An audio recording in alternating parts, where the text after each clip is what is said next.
Hola amigos, bienvenidos a su programa de cada semana. Gracias por acompañarnos y estar con nosotros. Este es su programa de Alas Abiertas y le damos la bienvenida a nombre de Carla de la Cuesta. Y bueno, vamos a tener un programa muy especial con mucha información. El día de hoy tengo unos grandes invitados, unos excelentes amigos y bueno, quiero darle la bienvenida también a Alejandro Mercado, que como saben nosotros somos Familias Unidas por una Causa y hemos estado acompañándolos a través de cada semana cuando Carla de la Cuesta, bueno, también ahorita no está con sus ocupaciones o la obra de Teatro del Cielo al Infierno, que nos puede acompañar, pero quiero darle la bienvenida a la directora general de IDME, Tatiana Zaragoza, que nos acompaña hoy, y a Edín Maldonado, también que es el presidente de IDME. Y bueno, ahorita vamos a entrar en materia para que nos cuenten qué es IDME y cómo trabaja y que conozcamos más sobre ellos. Bueno, yo quiero comentarles que en la semana tuvimos una visita muy importante al C5. Al C5, no sé si producción nos pueda apoyar ahí con algunas imágenes, donde tuvimos la oportunidad de visitar este centro de comando que es de gran apoyo para todos los ciudadanos de la Ciudad de México. Conocimos el centro de comando, el control de cómputo, de comunicaciones y el contacto ciudadano que se tiene con cada uno. Y sobre todo con la app. Nos familiarizamos un poco más en la app 911, el 089 y Locatel. Y bueno, conocimos también cómo van clasificando y cómo van recibiendo ellos las llamadas para las emergencias. Y el C2, incluso, pues nosotros no conocíamos lo que era el C2. Hola, muy buenos días. Mi nombre es Alejandro Mercado. Muchísimas gracias por estar con nosotros en el espacio de Carla de Cuesta y el espacio que nos proporciona Aztel TV.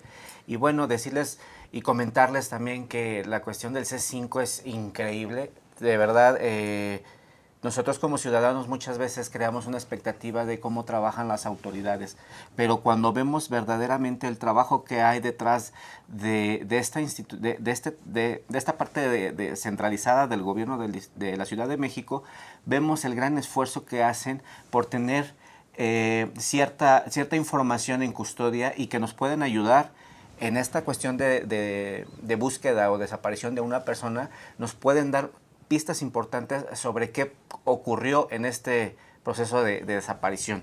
Y bueno, vimos también la cuestión del 911, ¿no? La aplicación de cómo se maneja. Vemos el centro de llamado, trabajan todas las policías juntas, federal, organismos con otras instituciones que van de la mano, ¿no? Y se van clasificando cada emergencia y la verdad déjenme decirles que hay más de 1,300 despachadores que están aquí elaborando y más de 400 operadores del 911. Realmente hacen un trabajo increíble. Hemos oído comentarios sobre que el 911 luego de repente no hace caso, no atiende las llamadas.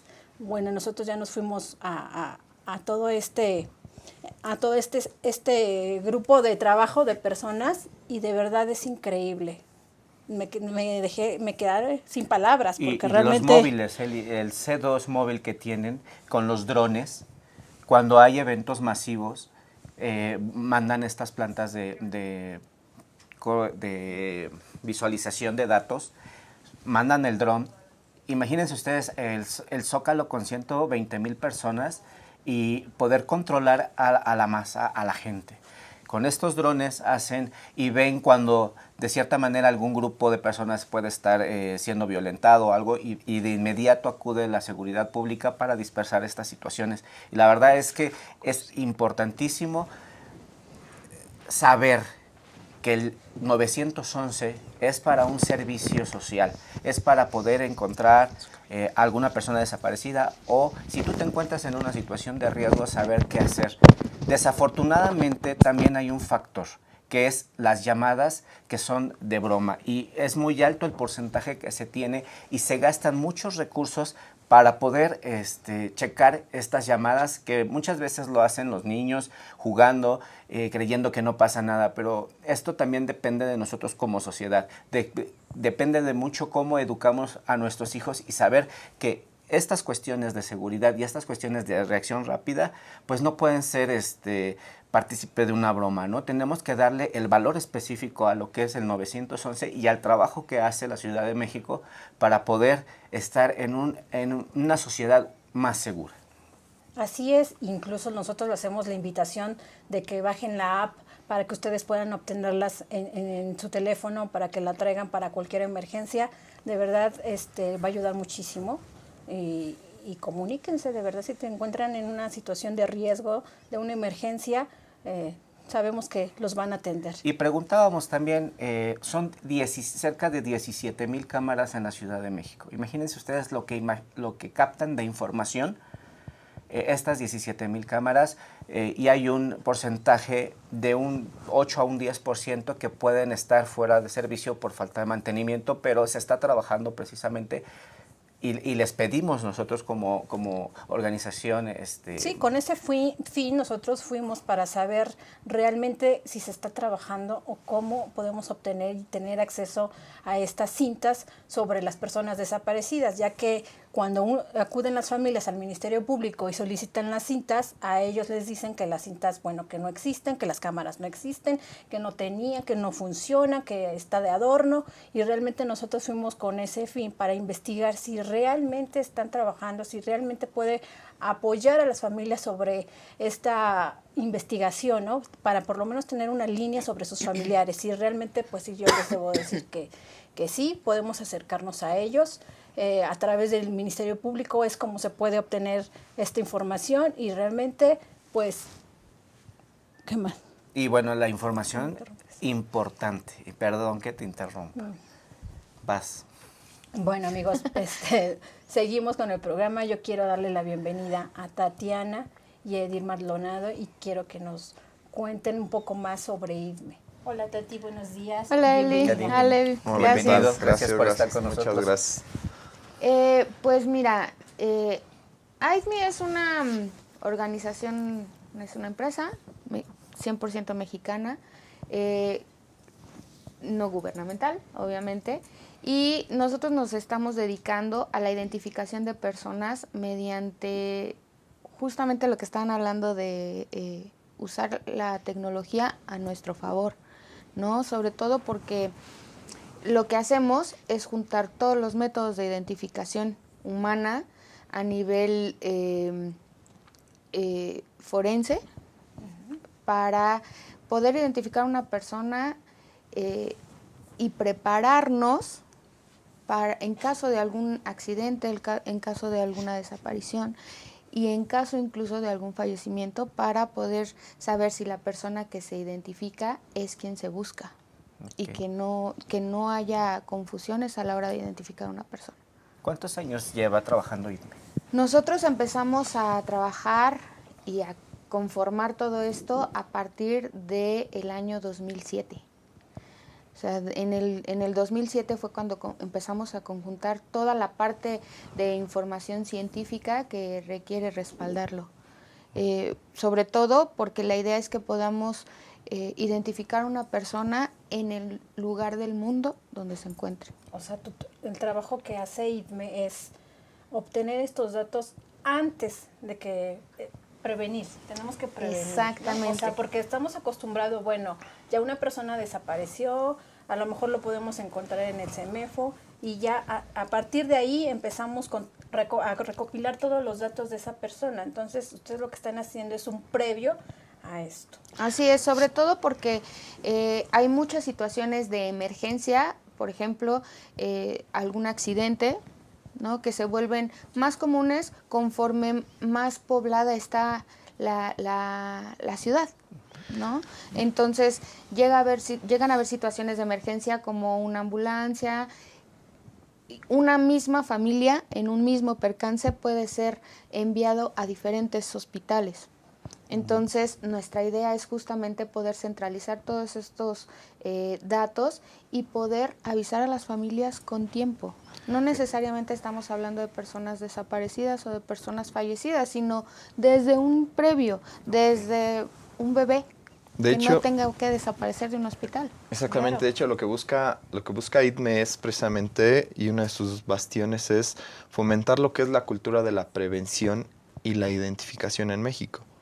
Creemos que estos dos pilares de los cuales IDME surge, lo que busca es generar en México esa cultura de la prevención, de estar ya preparados para cualquier tipo de accidentes, temblores, por ejemplo, el que acabamos de sufrir no hace menos de 6 meses, el que el mexicano se encuentre ya con las herramientas a la mano para poder manejar cualquiera de estas situaciones de emergencias en las cuales, si bien tendemos a caer en cierto caos, en cierta situación de alerta, ¿cómo sería que el mexicano ya estuviera preparado con las herramientas necesarias, teniendo una cédula de identificación con la cual se plasme la identidad de un individuo, un individuo que puede ser desde un bebé hasta una persona de la tercera edad?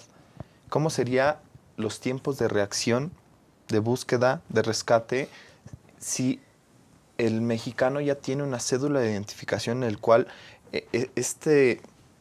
esta cédula plasma de una forma muy fidedigna lo que es, exacto, de una forma muy fidedigna lo que es la identidad de esta persona, ¿no? Con datos precisos, con datos que no pueden estar manipulados, con datos que están debidamente custodiados y con datos que van a ayudar a las autoridades en un determinado momento saber de quién son.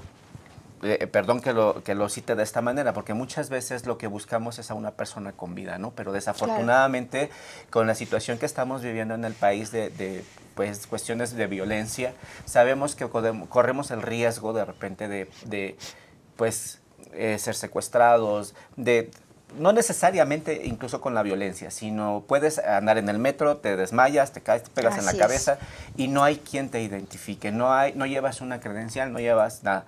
Pero si tenemos esta base de datos previo, vamos a saber quién es esa persona, qué medicamentos puede tomar, que está propenso a tales enfermedades. Digo, todo esto es previo.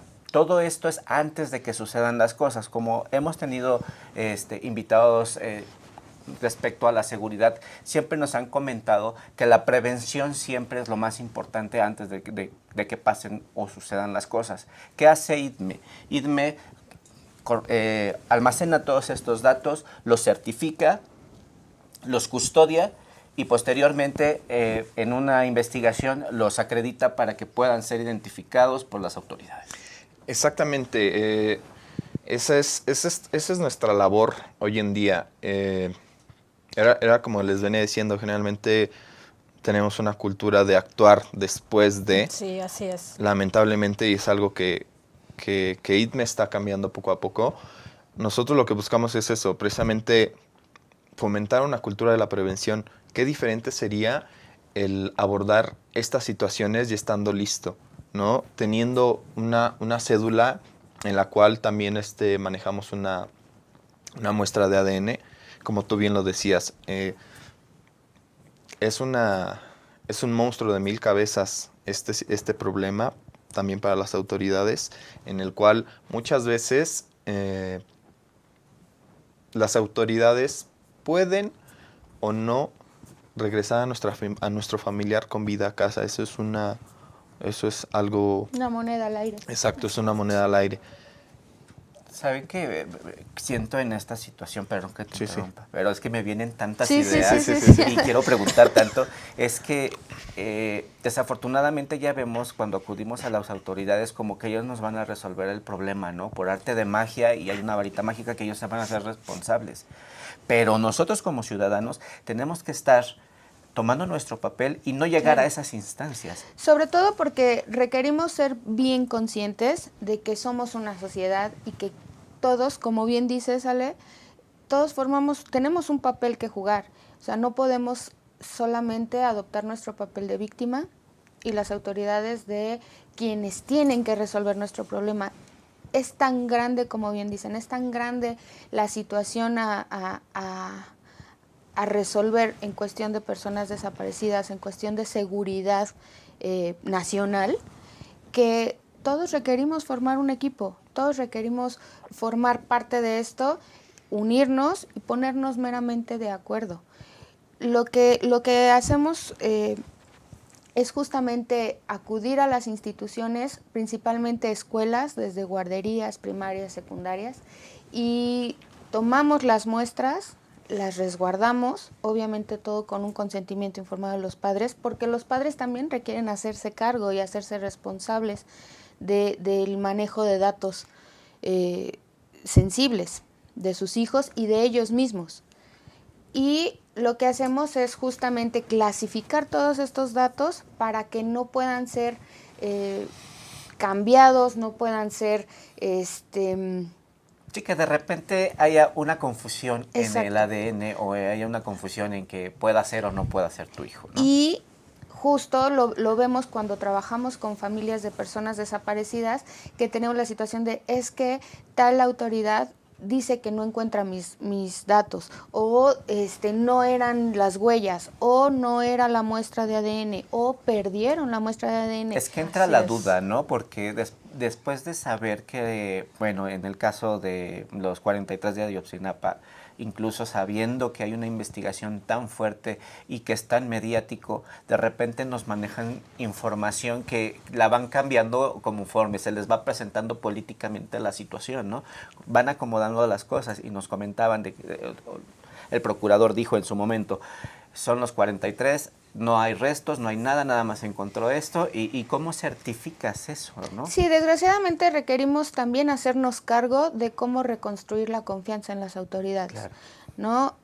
Repito, es un problema tan grande que requerimos salir del papel de víctimas y empezar como tal a tomar acción. No por nada las madres están saliendo a las calles, no por nada la sociedad civil como nosotros nos estamos organizando para decir, ok, ¿qué tenemos que hacer? Sí. ¿No? ¿Qué puedo hacer desde mi trinchera? Y la idea es justamente esa, tener una base de datos que no sea de personas desaparecidas, sino que sea una base de datos de ciudadanos que en algún momento van a crecer, ¿no? Porque estamos hablando desde niños al riesgo, ¿no? y que estamos en una ciudad como la Ciudad de México, como el Estado de México, pues en sí, como todo México, estamos bajo cualquier tipo de riesgo. Así es. ¿No? Desde caerme de mi baño hasta desgraciadamente ser víctima de la violencia. Y precisamente eso es lo que aborda AIDMI en las escuelas. Qué importante es una educación, hasta en los propios padres, de cómo actuar ante esta situación. Una situación de robo, secuestro, sustracción en casa, generalmente pues nos cae como bomba. Y nuestro actuar se vuelve errático, precisamente por esa presión de saber dónde está mi familiar, cómo lo encuentro. Es que es más fuerte lo emocional que lo Exactamente, racional, ¿no? No sabemos exactamente por dónde acudir, ni los protocolos que se tienen que seguir para iniciar la búsqueda, ¿no? Y exactamente, entonces ahí entra en acción IDME, ¿no? En las escuelas se ofrece a los papás varias pláticas informativas, que más bien son como capacitaciones de cómo actuar, cuáles son los primeros pasos a seguir en cuanto yo sé que uno de mis familiares está extraviado, no lo encuentro, Okay. ¿no? Para que el actuar sea más directo, más concreto, más conciso. Y ustedes saben que en este tipo de situaciones el tiempo es vital. Así es. Bueno, Edith, nosotros vamos a irnos a un corte comercial y ahorita regresamos para que nos platiques cuáles son esos pasos que dan en las escuelas, ¿no? Bueno, amigos, regresamos, vamos a un corte.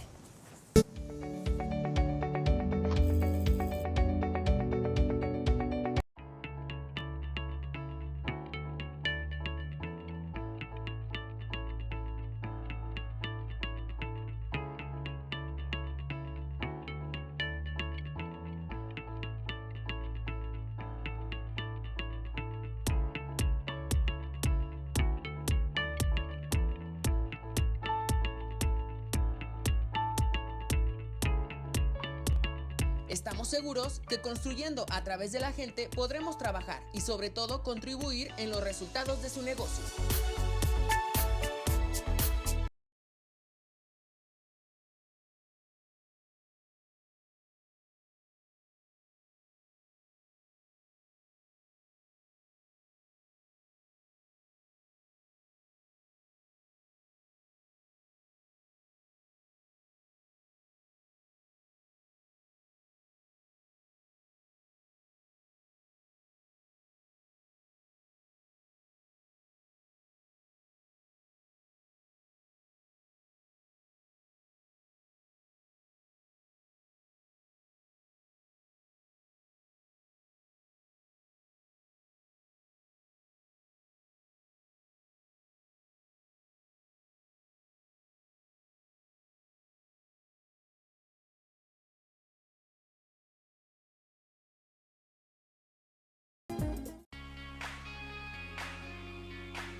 Rosso Fragola. Arte en fresa que seduce tus sentidos.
Y el chico.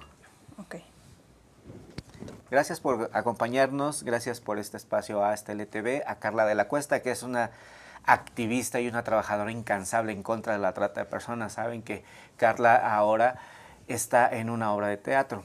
Ella personifica a una de las chicas que están en cuestión de trata del libro Del cielo al infierno de Rocío Orozco. Y bueno, ella afortunadamente está dando esta muestra de apoyo hacia las víctimas de cuestión de trata y bueno, pues le agradecemos mucho el espacio y continuamos con NITME. Bueno, ¿querías comentar algo, Eli? Sí, quiero yo comentarles sobre el caso muy sonado que tuvimos sobre Marco Antonio Sánchez Flores, que fue un chico que desapareció el día 23 de enero aquí en la Ciudad de México, en la delegación Azcapotzalco. Creo que todo el mundo está enterado de cómo se dio este caso y se volvió tan mediático, ¿no? Bueno, nosotros sí vimos ahí varias omisiones y varias violaciones que se hicieron a sus derechos, donde realmente Yo como portadora de Familias Unidas, pues sí les tengo que decir que como papás tenemos que ir con las autoridades y exigirles. En el caso de los padres de Marco Antonio, a ellos no les quisieron levantar una denuncia por desaparición, que tenían que pasar 48 horas para poderlo realizar. Lamentablemente no es el primer caso que oímos sobre esto. Todos los casos que llegan a nosotros siempre nos dicen que no les quisieron levantar la denuncia, que no les hicieron caso, que regresaran, que esperaran las horas. Novio. Exactamente, cuando Marco Antonio estaba en un peligro porque desafortunadamente en la manera en que se dio su desaparición, bueno, no fue la mejor cuando sabemos que fue por parte de las autoridades de la Ciudad de México y donde no sabíamos realmente qué era lo que había pasado con él. Yo les quiero decir a todos los padres que en el caso de él, que es un menor de edad,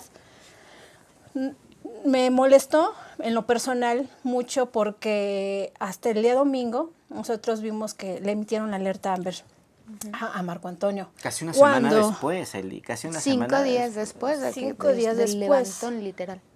Entonces, el apoyo ahí de las autoridades, ¿qué pasó? ¿No? ¿Dónde está? Hasta que la familia tuvo que acudir a la Comisión Nacional de Derechos Humanos es cuando realmente le hicieron caso. Y empezaron a hacer marchas, empezaron a cerrar calles, hicieron una cuestión en redes sociales muy grande que afortunadamente la sociedad se unió para apoyar a este jovencito que fue levantado por parte de la Secretaría de Seguridad Pública. Pero no es tanto el miedo de este chico en específico. Gracias por seguir con nosotros. Disculpen, hubo una falla técnica que estuvo fuera del alcance de nuestros muchachos que trabajan muy fuerte la parte técnica. Y bueno, continuamos con ITME. Y bueno, platicábamos sobre la desaparición de este chico en la Ciudad de México. Y bueno, retomemos el tema, Eli. Sí, exactamente. Estábamos nosotros comentando que como padres tenemos que acudir a las autoridades y la verdad exigir porque estamos hablando de un menor.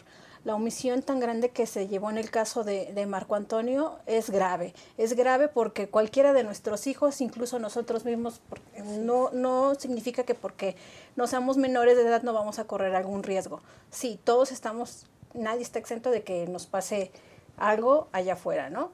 Entonces, a lo que vengo yo a decirles es que debemos exigir a las autoridades que realmente nos hagan caso. El caso de Marco Antonio se volvió mediático y es uno de tantos donde desafortunadamente hay miles.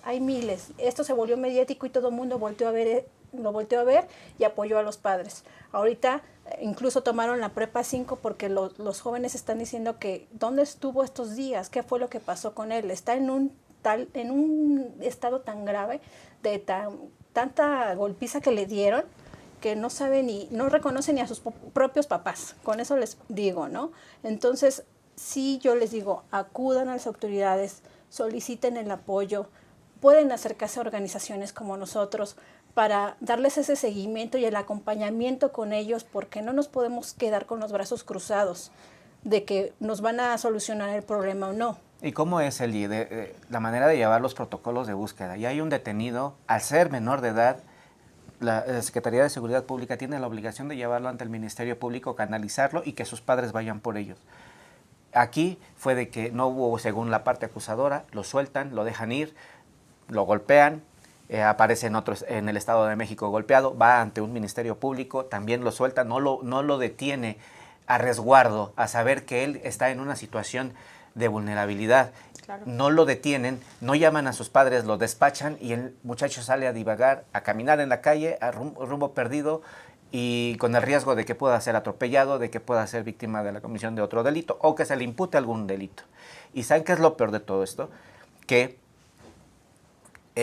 pasan 3-4 días y el domingo en la noche, cuando nos avisan que ya había una certeza en dónde estaba el muchacho, CAPEA levanta la alerta Amber.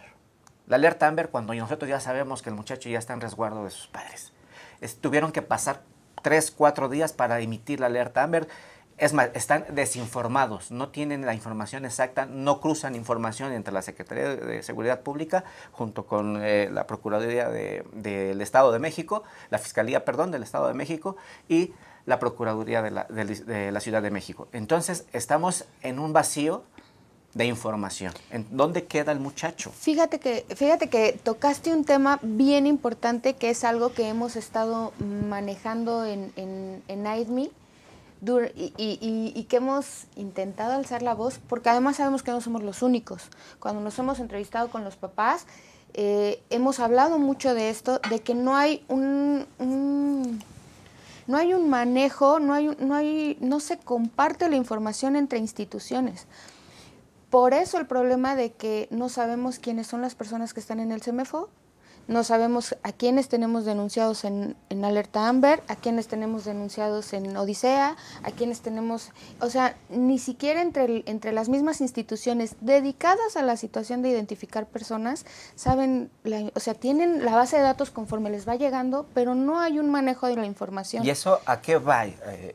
A que se pierde tiempo, a que y se trabaja doble o triple o cuádruple, y ya cuando los padres se vuelven investigadores y llevan muestras de ADN. Y precisamente ocurre esta situación, ¿no? De que al muchacho ni siquiera se le puede, salvaguardar, como en este caso. Tratándose de un menor. Exactamente. Lo pronto es que ahí se lavaron las manos. Las dos instituciones, tanto la Ciudad de México como la del Estado de México, debió haber resguardado al menor y, como tú lo acabas de decir, tomarle los datos, comunicarse con la familia y entregarlo. Lo único que hicieron es que lo soltaron, y si no es gracias a las cámaras, se obtuvo esa línea de investigación. Entonces yo vuelvo a tocar el tema del C5, y yo creo que esta información es muy valiosa para todos los papás. Nosotros, estando en el C5, hicimos nuestras preguntas, aclaramos todas nuestras dudas. Yo soy portadora también de esta información. Uno cuando sufre la desaparición de un ser querido, lo primero que vas a hacer es ir a denunciar. Si tenemos los datos, que debemos recopilar los datos sobre las cámaras, entre qué calles y qué calles, y tomar el folio para poderlo asentar en la denuncia y solicitárselo al Ministerio Público. La obligación del Ministerio Público es solicitársela al C5 para que ellos puedan resguardar. ¿Por qué? Porque es importante. En el caso de Marco Antonio fue muy importante, porque solamente así se le localiza. Puede seguir el rumbo. Exactamente. Claro. Es importante porque las cámaras solamente tienen una vigencia de 7 días. ¿Sí? Si nosotros, que fue en el caso de él, que después de 2 días más, de verdad no sabríamos ni qué pasó con él.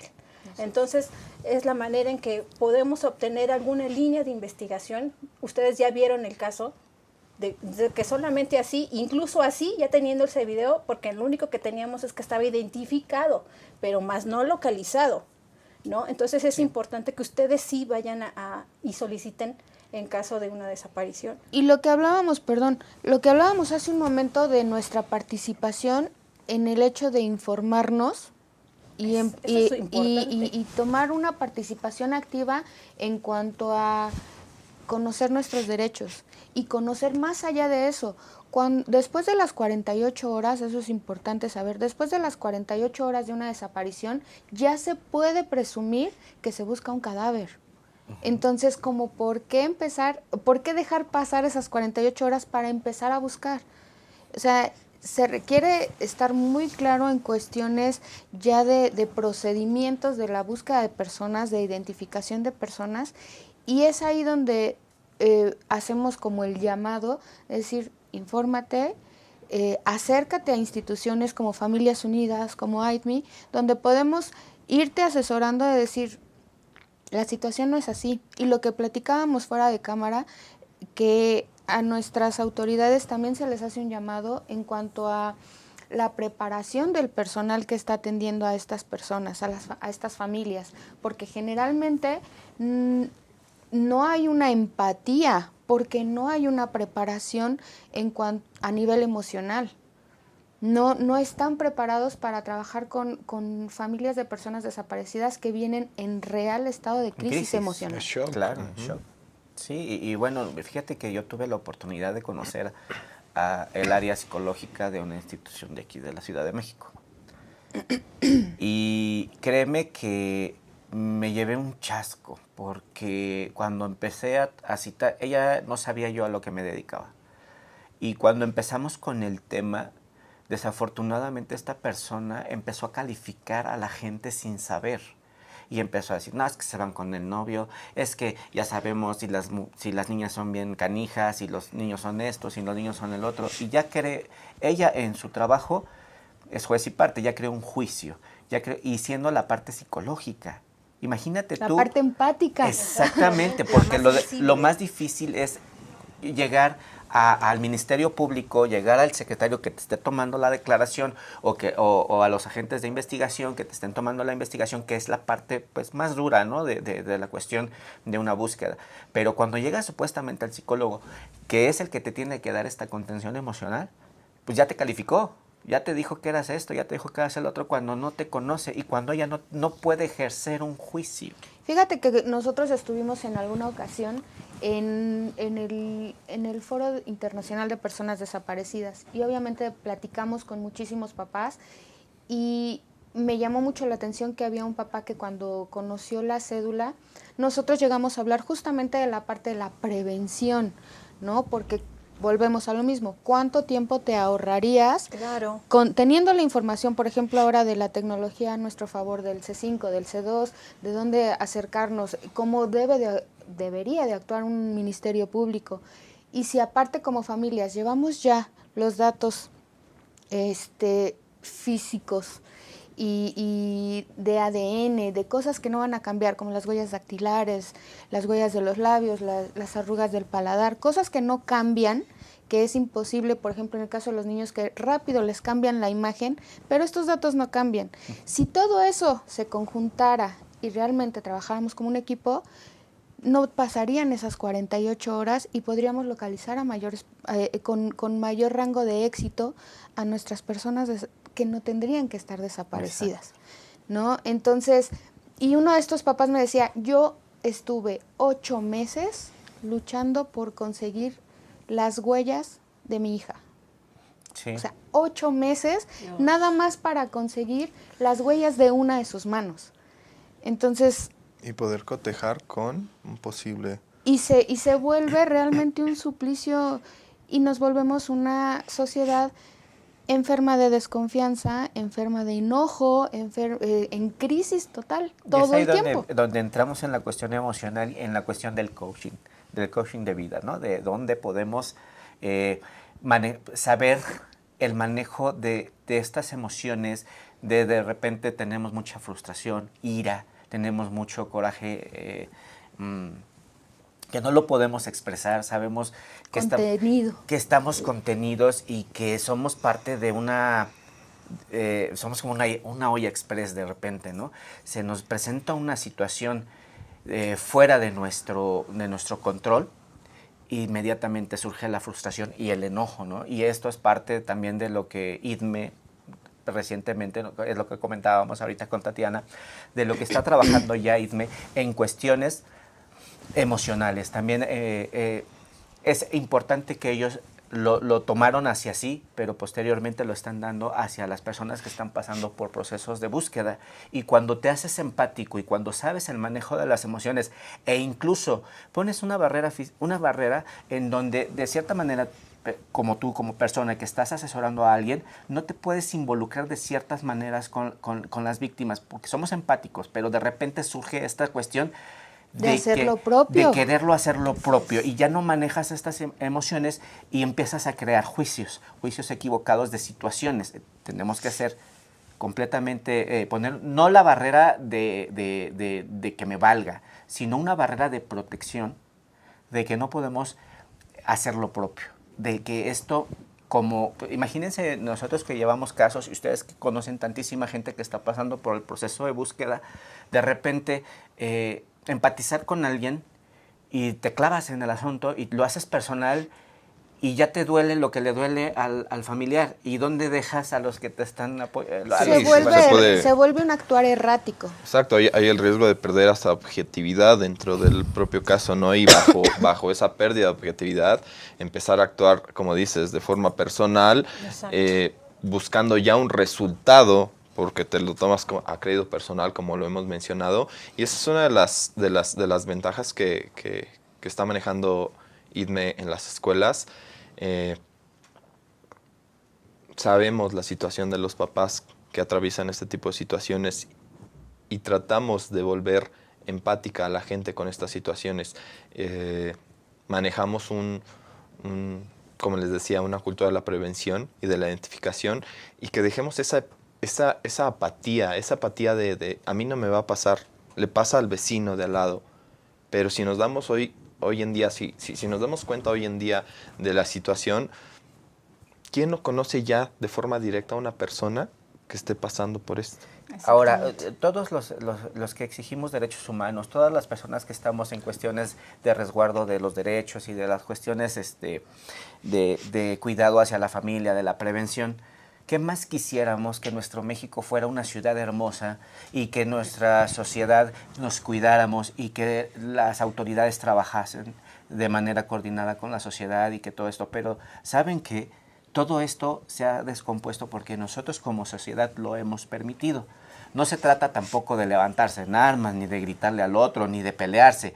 Se trata de tener una comunicación y llegar a acuerdos en donde podamos ayudar a los demás. ¿Por qué les comento esto? Porque en un determinado momento la víbora se come su cola. En algún momento nos va a suceder esto. ¿Qué más quisiéramos? Que la verdad la vida fuera más fácil. En el supuesto de que la ciudad fuera una cuestión hermosa, ¿cómo podemos como sociedad hacer que esto funcione? ¿Cómo podemos? Vamos a asesorarnos, vamos a prevenir, vamos a cuidar a nuestros hijos, vamos a tener que tomar medidas un poco más allá de lo que nos ofrece la sociedad por nuestra propia conveniencia y posteriormente darlos a los demás. Entonces, pues vamos a cuidarnos un poquito más. Creo que tenemos un corte, enseguida volvemos y muchísimas gracias por acompañarnos.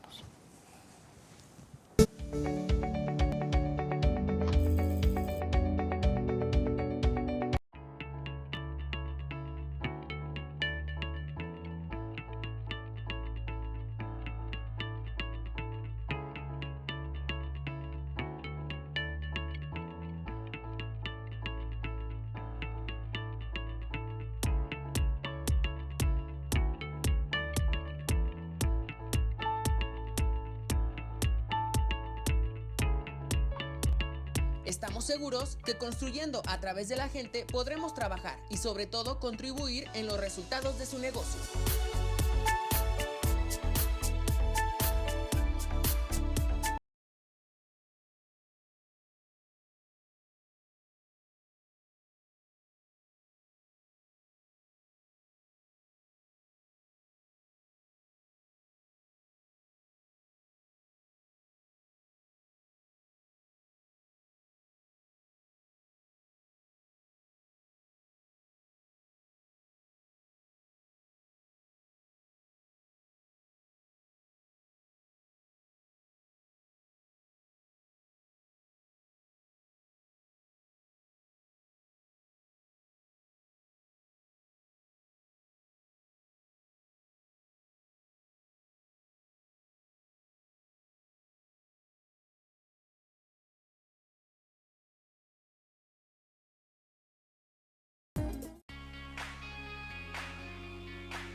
Rosso Fragola.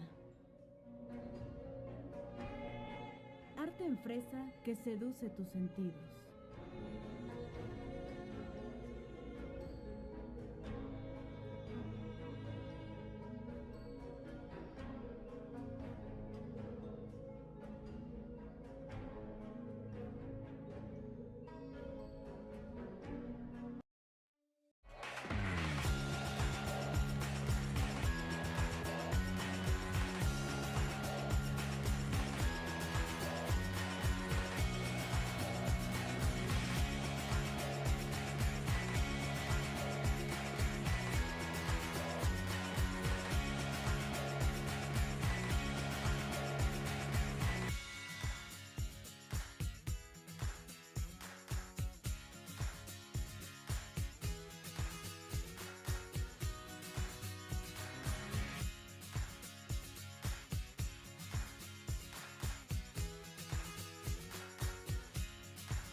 Amigos, gracias por seguir con nosotros. Estamos en su programa de Alas Abiertas y estamos con el tema de IDME. IDME, que es una organización que apoya también en estos casos de identificación humana.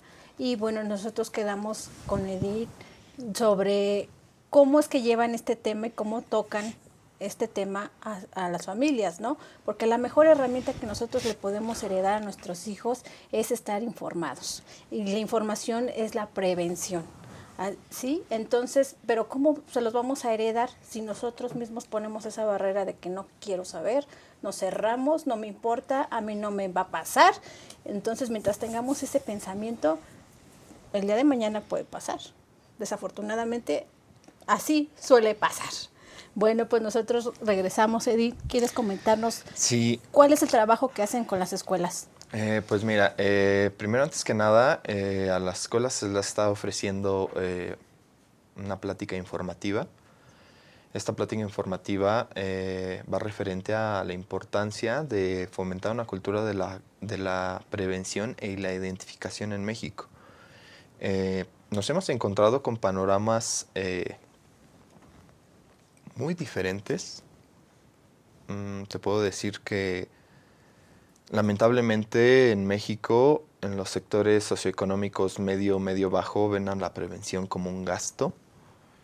Por otro lado, los sectores socioeconómicos medio-alto, si bien están más dispuestos a manejar asuntos de prevención, también el mexicano en general cree que la seguridad es cuestión de suerte. Nos hemos encontrado con papás que dicen, no me cuentes de eso porque lo atraigo. Hasta papás que están súper dispuestos. O bien que en general el mexicano tiene una cultura de sufrir, de dolor, de una, como dicen, muerto el niño, tapo el pozo, ¿no? Entonces eso es una variante que nos hemos encontrado y es la brecha que IDME ha decidido recorrer, como dicen, picar piedra, el fomentar que en México debemos cambiar estos patrones de conducta. Qué fácil sería, y es lo que les comentamos a los papás en las escuelas, una persona informada tiende a actuar de un 80 a un 90% más eficazmente, más asertivo en una situación de riesgo que una persona que no está informada. Entonces, si comparamos, es un margen enorme en cuanto a la asertividad de las acciones a seguir, por ejemplo, en un sismo, en la pérdida de uno de nuestros seres queridos, en un secuestro. Es de un 80 a un 90% que las familias o que las personas van a actuar de una forma más racional en cuanto a cómo seguir el levantamiento de una alerta, ¿no? ¿A dónde acudir? ¿A dónde acudir? Y volvemos a lo mismo, reducimos el tiempo y dejamos de caer en esas partes de esas 48 horas para empezar a actuar, cuando en esas 48 horas ya pudimos haber localizado a una persona o por lo menos ya haber iniciado realmente una investigación. Ahora, si a esto le sumamos que no solo trabajamos con los papás, trabajamos con los niños, porque volvemos al mismo punto, esto es una cuestión de cultura. ¿Qué pasa si el niño también sabe qué hacer en una situación de estas? Que se le acerca un extraño a subtraerlo, a querer llevárselo. Así es. Una acción bien pequeña como el hecho de enseñarle a los niños a gritar. Porque muchas veces el niño se congela. Ante la amenaza de una persona desconocida, el niño se congela. Y está demostrado que un niño que grita, que llama la atención, automáticamente, ¿qué hacemos los adultos cuando escuchamos a un niño gritar? Inmediatamente volteas y dices, ¿qué pasa? Exacto, nos surge ese lado protector. Y simplemente esa pequeña acción que se les enseña a los pequeños en estas pláticas a forma de juego, nos inventamos una historia donde cuando el niño grita, el monstruo automáticamente se debilita.